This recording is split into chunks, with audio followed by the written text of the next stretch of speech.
Snowflakes were drifting down slow and lazy, like the sky was half asleep. When I stepped onto my daughter Hannah's porch on Christmas Eve, I had both hands full, one basket stacked with her favorite holiday cookies, the other holding a tin of homemade fudge that had me up at dawn. My fingers were freezing, but my heart was doing this soft little hum, thinking I was about to spend another cozy Christmas with my only child. Yeah, no, the universe had other plans. The door swung open, and before I even got a full breath out, Hannah hit me with a voice colder than the wind behind me. Mom, you've got 10 minutes to leave. You weren't invited. No, hey mom. No hug. Not even a fake smile. Just straight up emotional eviction at the front door.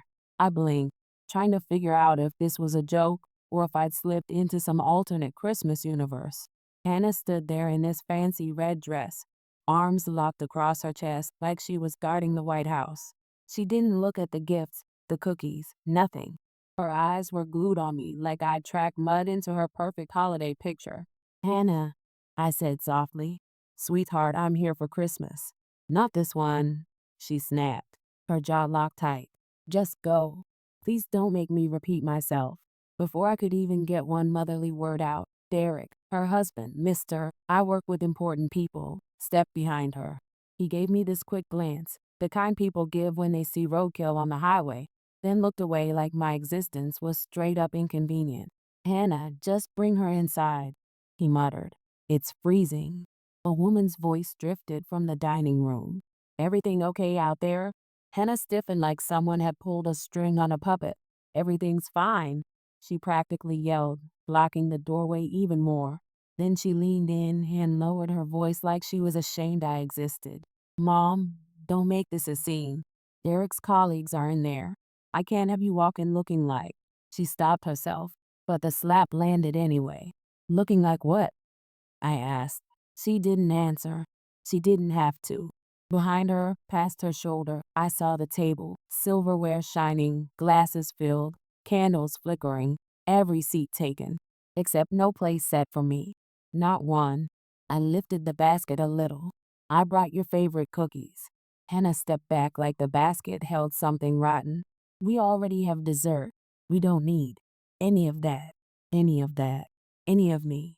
My chest tightened, but my voice stayed steady. I thought we were spending Christmas Eve together. That was before, she snapped. Plans changed. Derek checked his watch like he was timing this whole confrontation. They're waiting, he whispered. Hannah pointed toward my car. Mom, just go home. Quietly. Please. I don't want anyone seeing you out here. Her words sliced deeper than the wind. But I didn't plead, didn't argue, didn't break. I looked at the daughter I'd raised for 34 years and said calmly, all right, sweetheart, but remember something. She froze halfway closing the door. What? She asked, almost irritated. I helped build this Christmas long before Derek's colleagues ever sat at your table. Her eyes flickered, confused, offended, maybe guilty. Hard to tell. Then she pushed the door halfway shut, leaving just enough space to watch me walk away without having to fully face me. I walked back into the snow one quiet step at a time, but I wasn't walking away defeated. I was walking away remembering everything, and I'd make sure she remembered it too. It didn't. But the real twist? Hannah thought shutting that door ended the night. Oh, honey. She had no idea the storm I was about to bring into her perfect little Christmas. The cold slapped me as I walked down the steps, but honestly, it felt cleaner than the air coming from that doorway. I placed the cookie basket on the passenger seat of my car, brushed the snow off my coat, and sat there in the driver's seat, letting the silence settle. My hands were shaking, not from the temperature, but from everything Hannah just spit out like I was some embarrassing thrift store donation she didn't want anymore. I wasn't mad. Not yet. I was. Done playing dumb. That's a whole different temperature of anger, slow, simmering, grown woman anger. The kind that doesn't shout, doesn't cry, doesn't break. It plans. I pulled out my old snow globe from my pocket, the one Richard gave me the year Hannah was born. A little cabin lit up when you wounded. When I twisted the dial, the soft music rose inside the car, like a reminder that I wasn't crazy. People change, but the truth doesn't. I looked back at the house. Through the frosty glass, I could see silhouettes laughing, clinking glasses, taking photos by the tree. And I never once glanced out the window. Not one damn time. My phone buzzed once. A notification from the bank. Nothing big, but the light from the screen hit me like a spotlight. Then everything lined up. I stepped back inside that house. Not to beg, not to fight, but to collect something they didn't realize I'd find. When I opened the door, the warm air rushed over me like a fake hug. Conversations paused. Forks hung midair. People stared like I'd just wandered into the wrong movie set. Derek marched toward me, all stiff and self-important. "You can't be here." "Relax," I said, shaking snow from my sleeve. "I'm only here for a minute." Behind him, servers were pushing food carts toward the dining room until they saw me and froze like they'd walked into a soap opera scene. Then Hannah's heels clicked across the tile. "Mom, what are you doing?" she hissed. "I told you to leave." I lifted the folder I picked up off her side table. One she obviously didn't mean to leave lying around with the receipts poking out like guilty little bookmarks. "Interesting place to leave paperwork with my name all over it," I said casually. Her face strained in real time. "Why are you touching that?" she whispered. "Because every charge in here is tied to my card." Gasps rippled through the room like someone opened all the windows at once. A nearby guest murmured, "Wait, she paid for this?" Hannah glared at me. "Put it down. You're ruining the dinner." "I funded the dinner," I corrected her, steady as stone. Derek stepped closer, trying to play bodyguard. "This event is private. You weren't invited." "Trust me," I said, meeting his eyes. My bank account wasn't invited either, but funny enough, it still showed up. A few guests actually chuckled under their breath. Hannah shot them a look sharp enough to shave ice. I kept going, calm and surgical. "You shut the door in my face, Hannah. The least you could have done was shut down the credit card you used to do it." One woman whispered loudly. "She did what?" Hannah's mask cracked. "Mom, stop. Please. I'm begging you. Just leave." I held the folder up to the room. "Every plate on that table, every glass, every candle, you all ate and drank on my dime tonight." A server stepped forward. "Ma'am, the signature is indeed hers." Hannah's voice trembled. "Mom, you're humiliating me." "No, sweetheart." I stepped closer so only she could hear it. "You handled that part just fine on your own." Silence dropped like a curtain. People stared. Hannah looked like she'd been carved out of cold marble. And that was the moment I knew she finally understood. I wasn't leaving in shame. I was leaving in choice. I walked toward the door without being touched, without being stopped. The room watched every step I took. I paused at the threshold and said loudly enough for the whole house to hear, "Enjoy your dinner, because after tonight nothing stays the same." And then I walked out, into the snow, into the quiet, into the beginning of something she never saw coming. She thought the worst part was me leaving. She had no clue the real storm was about to hit her fancy Christmas right where it hurt. In her reputation, her bank account, and her perfect little world. Snow sprayed across my windshield as I pulled away from Hannah's house, the music box still humming faintly from where I'd set it on the console. I wasn't rushing, not even a little. My hands were steady on the wheel. My breathing was calm. That's the thing about being pushed too far. You don't blow up. You cool down. You calculate. My phone buzzed in the cup holder. Hannah, lighting up the screen like she'd suddenly remembered I existed. I let it ring. It went to voicemail. Buzzed again immediately. Decline. Buzz. Decline. I didn't know her access to me. Not tonight. Not after she'd slammed the door in my face like I was a door-to-door scam artist. The road curled around the lake, quiet and dark. Fresh snow blanketed everything like a clean sheet over a messy bed. I pulled into one of the overlooks, a spot Richard and I used to sit at years ago when we needed space to think. The lake was frozen solid, a giant sheet of glass with the moon reflecting off it.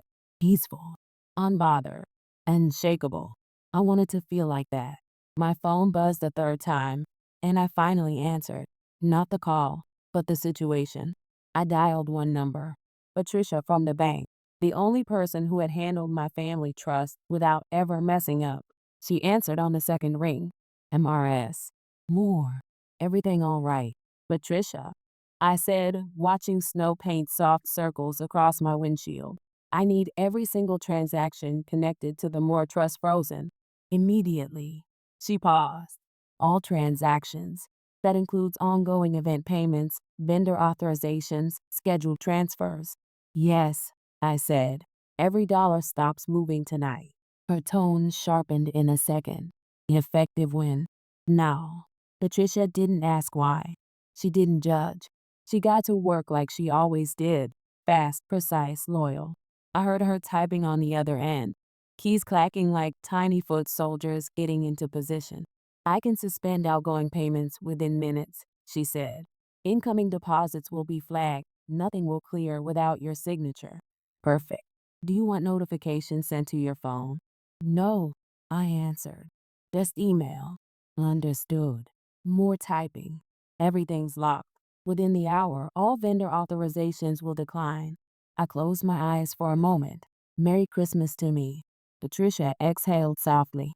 Is this about your family? It's about accounting. We ended the call. My phone lit up again. Anna, buzzing over and over like that would change anything. I turned my screen face down. Let her sit in the quiet she'd handed me at her front door.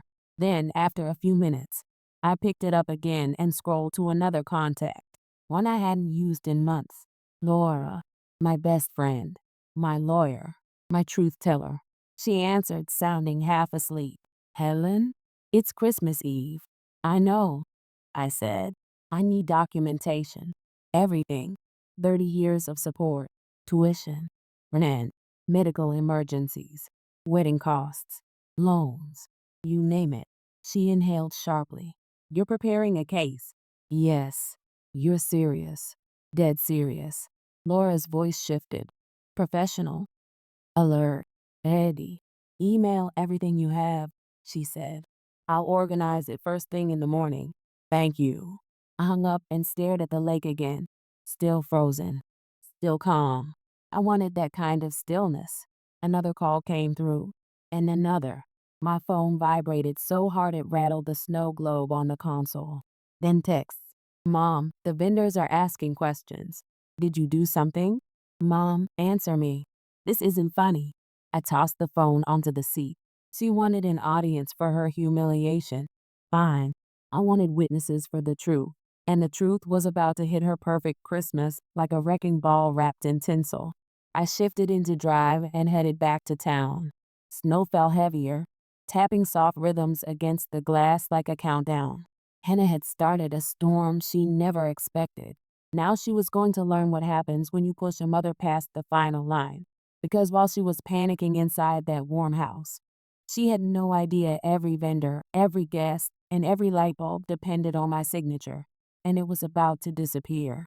Back at the house she'd kicked me out of, the fallout started sooner than even I expected. From where I parked, far down the road, hidden behind a cluster of bare trees, I could see flashes of movement through Hannah's front windows.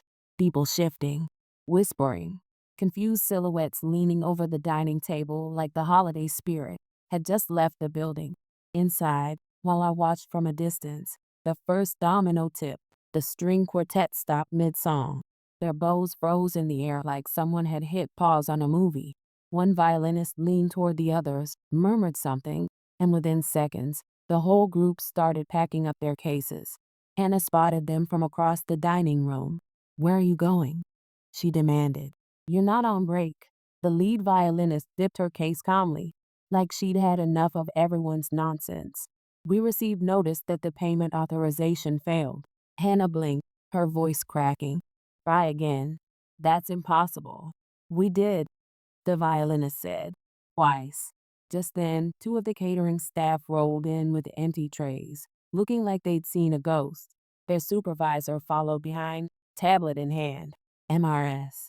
Ellis, he said, clearing his throat while glancing around the room. All transactions for this event have been declined. We need immediate payment to continue service. The room went still. Derek's jaw clenched so hard I could feel it through the window. Declined by who? He barked. The supervisor tapped the screen. The account holder, Mrs. Helen Moore. A wave of whispers rippled through the dinner guests like a neighborhood gossip grenade had just gone off. Hannah shook her head so fast she almost lost an earring. No, no, no, no. She wouldn't do that. You must have made a mistake or something. The supervisor didn't blink. We need payment within minutes or we must withdraw staff and service per contract. Behind him, two bartenders paused mid-pour. One shook the cocktail shaker, frowned at the dead card reader, and slowly set everything down. The music faded completely. The kitchen staff froze like statues. It was beautiful, chaotic silence. Then the outdoor rental guy came in dragging a bin of supplies. "We're here for the heaters," he said casually. "The what?" Hannah shrieked. "The heaters," he repeated. "Payment didn't clear, so we need to load them back onto the truck." "No," she yelled. "People are walking in and out. It's freezing outside. Ma'am, I legally can't leave them running." One by one, the patio heaters blinked off outside, leaving the backyard in total darkness. From my hidden spot, I smirked. Whether she admitted it or not, she knew exactly what had just hit her. Inside, panic spread like spilled wine. Guests shifted nervously. One woman whispered, "Didn't they pay for this ahead of time?" Another replied, "Looks like someone else did." Hannah spun toward Derek. "Call the bank." An OW. Derek, jaw tight, dialed. "Giving me attitude isn't helping, Hannah," he snapped. She paced, breathing fast. "She's doing this to embarrass me. She's sabotaging me." The supervisor stepped back politely, but also very not politely. "Ma'am, our staff needs to start packing the food. You can't leave," she shouted, grabbing the edge of the serving cart. "Ma'am," he said firmly, "we legally cannot serve food for an unpaid event." Gasps. Actual gasps.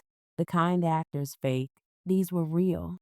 A man near the fireplace mumbled, "Is the party over?" Anna whipped around. "No." Everyone SIT down. No one did. One woman stood, adjusting her coat. "Honey, maybe tonight isn't the night." Hannah's voice cracked. "Don't pity me." Another woman whispered to her husband, "I never treat my mom that way." Derek tried to salvage some dignity. "I'll pay the caterers. Full authorization is $8,000, the supervisor replied. Derek's wallet froze midair. "We don't have that limit today." Translation: they were broke. The guests started putting on coats, one by one, leaving, walking right past Hannah as she begged, "Please, please don't go. The food is coming back. This is just a mix-up." The room kept emptying, and from where I sat down the road, I watched her whole Christmas collapse behind the glass like a fancy gingerbread house crumbling in slow motion. Yeah. But the real kicker, she still hadn't realized this wasn't even the end. This was just the first crack. The real shatter was coming next, and it was going to hit a whole lot closer to home. The last of the guests filed out Hannah's front door like they were escaping a haunted house instead of a Christmas dinner. I watched from my parked car as silhouettes drifted across her windows, some shaking their heads, some whispering, some probably texting the group chat faster than their fingers could move. Inside, Hannah stood frozen in the foyer, staring at the half-dead Christmas tree like it had personally betrayed her. The lights kept flickering, top strand on, middle strand dying, bottom strand barely breathing. One bulb sparked and faded. That was the whole metaphor for her life, honestly. She pressed her hands to her face. Her shoulders trembled, her dress wrinkled, her perfect makeup smudged. And yeah, I should have felt bad. A piece of me did. But another part of me remembered how she'd stared at me on the porch like she didn't want anyone to see me. Actions meet consequences. Not revenge, just reality catching up. My phone buzzed again. Again. Again. "Mom, pick up. Mom, answer me. You can't just ignore me." "What did you do?" The entire party fell apart. "Mom?" I didn't bother responding. Not yet. Instead, I turned the snow globe in my hand. The music played softly, a little crooked, a little sentimental, like a soundtrack to a chapter closing. Then another call came in from Derek. Decline. 5 seconds later, Hannah again. Decline. Her panic was rising like water in a sinking ship. I could feel it through every vibration. Good. She needed to sit in what she built. After half an hour of missed calls, I finally pulled into my own driveway, the lake shimmering under the moon behind me. The house was quiet, welcoming, familiar. When I stepped inside, warm air greeted me, honest warmth, not the fake kind she had behind that fancy door. I set my coat on the chair and went straight to the drawer where I kept everything, every receipt, every bill, every late night emergency payment. Years of being the safety net with no thanks. Tonight, those papers finally had a purpose. I pulled out the first stack and spread them across the table. Tuition, rent, utilities, wedding expenses, medical bills, car repairs, loans she promised she'd pay back and never did. The pile hit the table like a quiet thunderclap. I clicked on the lamp and grabbed a pen. Let's begin. Education first. Community college enrollment. Books. Laptop. Transportation. Housing next. Deposits. Rent. Utilities she cried over on the phone. Furniture. Groceries during the year she just needed a little help. Weighing. Thousands on decor she insisted she couldn't live without. Thousands more for catering because she wanted a classy vibe. Thousands on a photographer she never tipped. Medical. Dental emergency. Prescription she didn't have insurance for. Checkups. Urgent care visits. Every page added up. Every number told a story she'd never admitted. My phone buzzed again. Anna, I'm coming to your house if you don't answer. I laughed. Actually laughed. She wouldn't. Not tonight. Not after the humiliation she just survived. She was too busy drowning in it. I kept writing until the clock hit past midnight. The snow outside had thickened, the flakes tapping against the window like tiny reminders that the world was still moving forward, even if my daughter wasn't. By the time I totaled the last page, the final number glared up at me. $883,000. Almost $1 million poured into a child who, just hours earlier, told me I didn't belong at her table. I circled the number once. Clean. Final. True. My phone buzzed again. I flipped it over. New message. Mom, are you awake? I locked the screen and shoved it aside. Tonight wasn't about Hannah. Tonight was about finally seeing the truth in hard ink on white paper. And tomorrow? Tomorrow she'd see it too. And because while she cried over a ruined dinner, she hadn't seen the number that was about to land on her doorstep, the one that would shake her entire world louder than any Christmas meltdown ever could. Morning light was barely reaching over the rooftops when I walked into Laura's office. The whole building was quiet. Holiday schedule, empty halls, wreath on the door leaning a little to the left. But she was there, waiting for me with a stack of papers and a look that said she already knew what kind of day we were about to have. I drafted everything, she said, sliding the stack toward me. It's ready. I sat down, opened the folder, and looked at the pages. Clean lines, clear dates, itemized amounts. My entire 30 years of motherhood quantified in black ink, no excuses, no emotional fog, demand for repayment. Laura explained calmly. She has 30 days to respond or arrange terms. There's no wiggle room. I scanned the first page. Every receipt matched the notes I'd made last night. Even the smaller expenses, ones I barely remembered, were right there, staring back at me. My hand didn't even tremble when I picked up the pen. I signed. Laura sealed the documents in a thick envelope, stamped it, and nodded toward the window. Courier's waiting outside. Once he takes it, there's no pulling it back. I'm not pulling anything back, I said. She gave one sharp nod, lawyer mode. All business. Okay then. We walked outside, the cold air biting at our faces. A delivery van rolled up to the curb right on time. The courier stepped out, grabbed the envelope, checked the name twice, and locked it into his secure case. Delivery within the hour, he said. Signature required from the recipient. Good, I replied. Make sure she holds it in her hands. He touched the brim of his cap and drove off. Laura crossed her arms. She'll call you the second she opens it. I know. And remember, she added, do an OT negotiate with her over the phone. You set the line. You don't move it. I intend to. I drove home with my phone face down in the cup holder. No music, no radio, just the hum of the engine and the crunch of ice beneath the tires.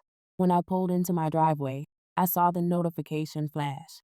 Courier, delivered. Signed by H. Ellis. 10 seconds later, Hannah's name burst across my screen. I picked up this time, not gently. "What I asked this?" She screamed so loud I had to pull the phone away. "Good morning," I said calmly. "This letter," she shrieked. This insane list of charges." "Those aren't charges," I corrected. "They're documented support. You're asking for almost $900,000. "No," I said. "I'm asking for repayment. This is punishment. It's accounting." Her breath hitched. I could hear how rattled she was.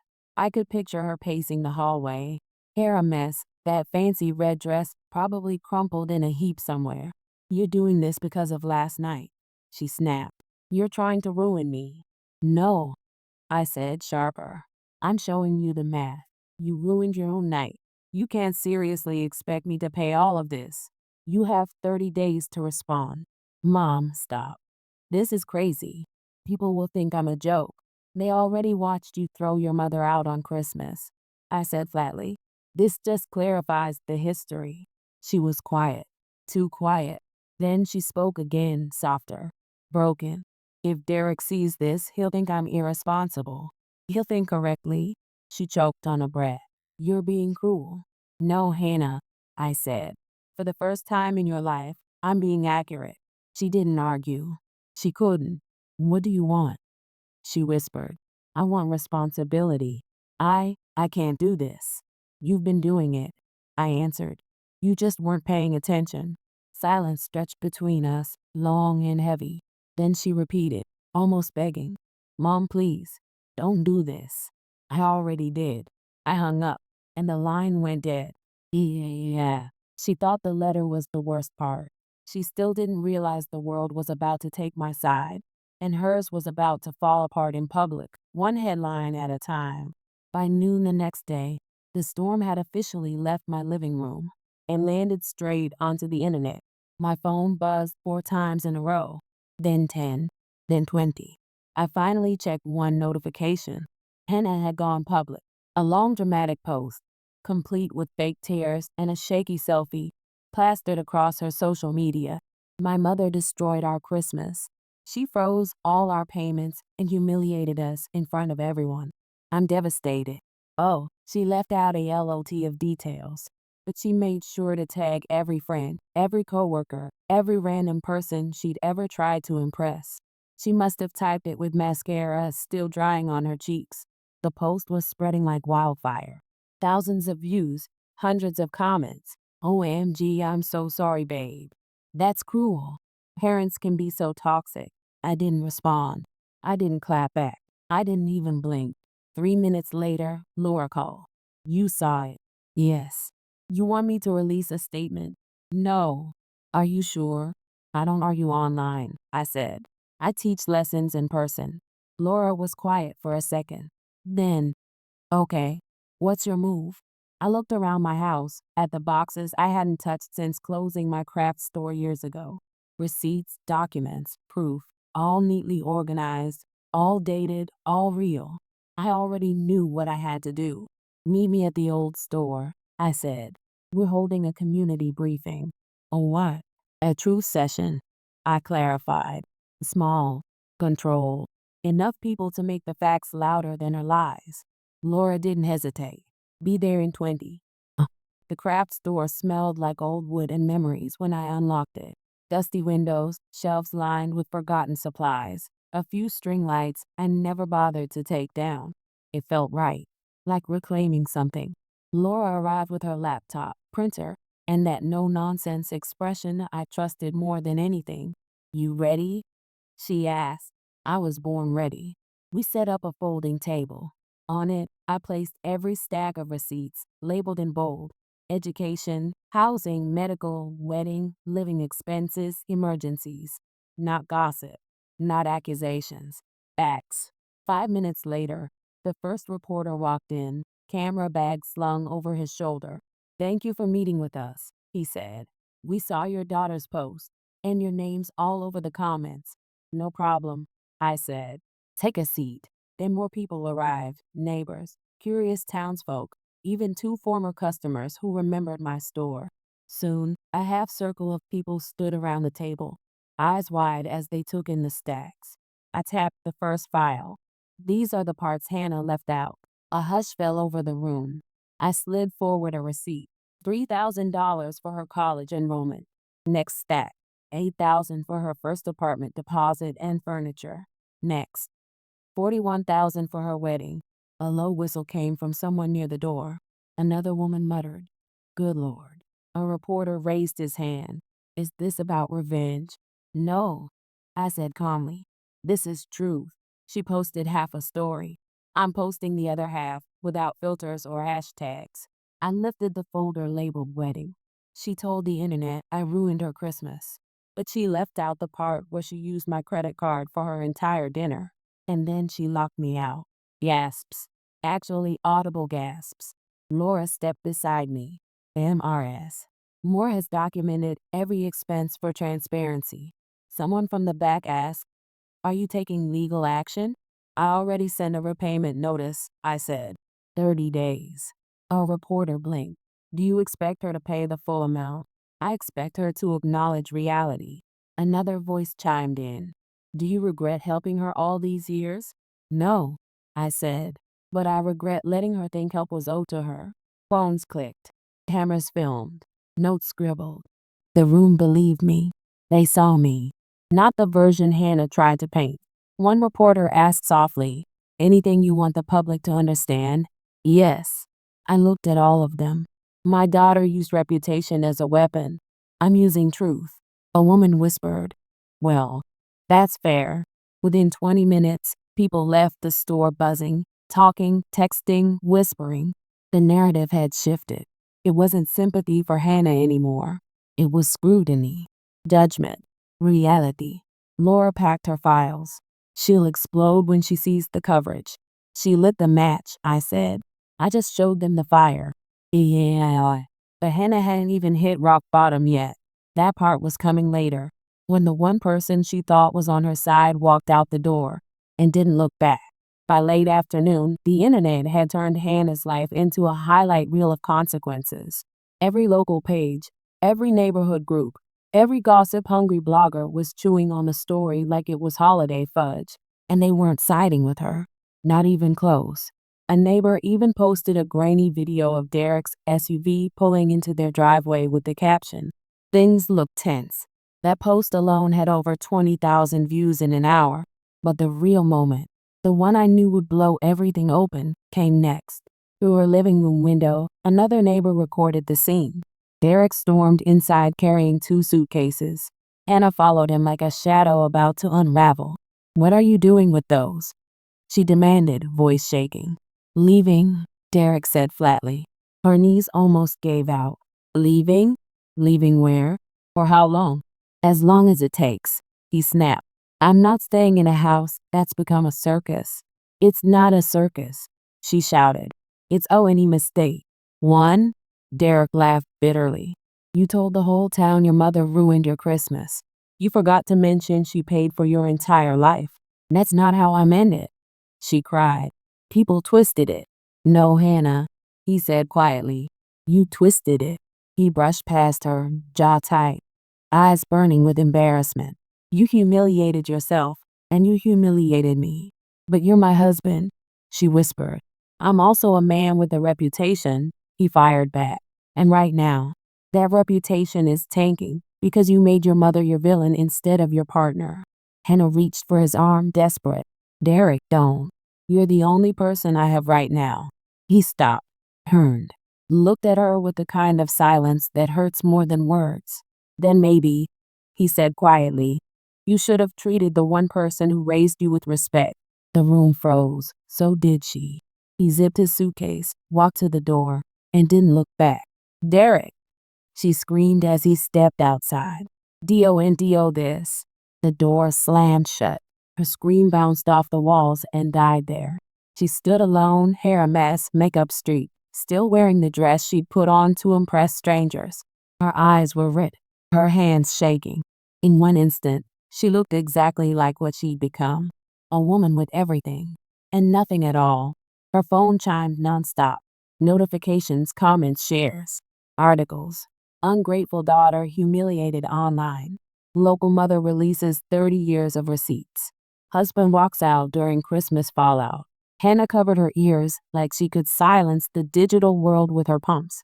Then she saw something on the counter, a tiny ornament box, the one I'd left earlier that week. She picked it up like it weighed 10 pounds. Inside was a small house ornament and a handwritten note in tidy cursive. For your first Christmas as a family, Mom. Her knees buckled. She sat on the floor, clutching that ornament like it was the last piece of her childhood she hadn't thrown away. Tears streamed down her face. Not loud crying, not dramatic sobs, just quiet, steady heartbreak. Why did I do this? She whispered to no one. Why did I destroy everything? There was no answer, just the sound of her phone buzzing again and again, like guilt tapping her shoulder. Finally, she called me, not yelling, not blaming, not frantic, just broken. Mom, she whispered when I answered. I messed up. You did, I said softly. I lost everything. No, I said. You lost the lies. The rest, you can build. She sniffed. I don't know how. You start with honesty. She cried harder. Mom, I'm sorry for all of it, for everything. I let the silence sit, not punishment processing. I know, I finally said, but apologies aren't the end. They're the door. She breathed shackily. Can I walk through it? That depends, I said. Do you plan to change or just talk about it? She took a long, trembling breath. I want to change. For yourself, I said. Not for show. For myself, she promised. I nodded even though she couldn't see it. Then we'll talk. Slowly. With boundaries. Mom, thank you for answering. You're my daughter, I said gently. That part hasn't changed, but the way forward will. She didn't argue. She didn't beg. She didn't defend herself. She just whispered, I'll earn it. And for the first time, not in years, but maybe ever, I believed she meant it. And thank you for staying with me through this Christmas. I'll never forget. Sometimes loving someone means confronting them. Sometimes protecting yourself means drawing a line. And sometimes the hardest lessons are the ones that finally set us free. If this story touched you, drop your thoughts below. You never know who might need to hear your words. Stay warm, stay kind, and I hope you'll join me for the next story. Grandma Whisper Stories.